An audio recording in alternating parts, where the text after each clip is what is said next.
Tila yata po minaliit ng Panginoon ang relasyon niya sa kanyang nanay at sa kanyang mga kapatid o sa kanyang mga pinsan, sa kanyang mga kamag-anak. And the Lord is not attacking the close family ties. What He is presenting to us today is a new brand of relationship that is not by blood, but by means of translating His words into action. Na merong mas malalim na relasyon na matatawag, na mas malalim pa sa relasyon sa dugo. Walang iba kundi ang pagtanggap ng salita ng Diyos at ang pagsasabuhay nito. Magiging tayong tunay na kapatid, kamag-anak ng Panginoon sa pamagitan ng ating pakikinig ng salita ng Diyos at pagsasapuso ng salita ng Diyos at higit sa lahat, pagsasabuhay nito. Hindi winawalang bahala ng Panginoon ang relasyon sa dugo, pero binibigyan niya ng pansin na mas higit ang relasyon sa pananampalataya. He is more giving importance to the relationship in faith. And how do we have the relationship in faith? By doing God's will and by translating the Word of God concretely into our life.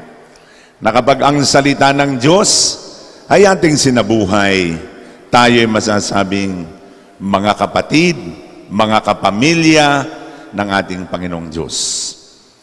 And we can see the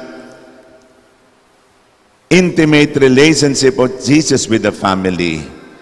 That behind the success of Jesus, the secret of success of the ministry of Jesus lies on the support of His family. Kaya nga po, behind the success of an effective minister or a priest is the support of the family. Kung may nakikita kayong mga pare na nag-excel, magaling, at masabi nating puno ng mga katangian, ay dahilan po yan sa suporta ng pamilya.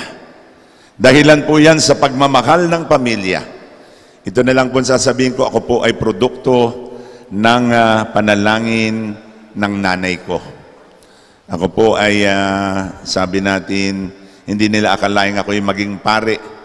Dahil sabi nga nung bata daw po ako daw po ang pinakampilyo sa 6 na magkakapatid. I am the original bad boy of the Philippine cinema. Pero, paano po ang naganap? Because of the prayer of my mother and the support of my family, I became a priest.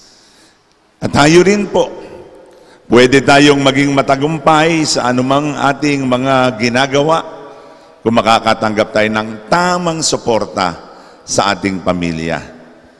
And without we knowing it, the family is the greatest gift of God. Na kailanman hindi kayang ipagpalit sa ano paman.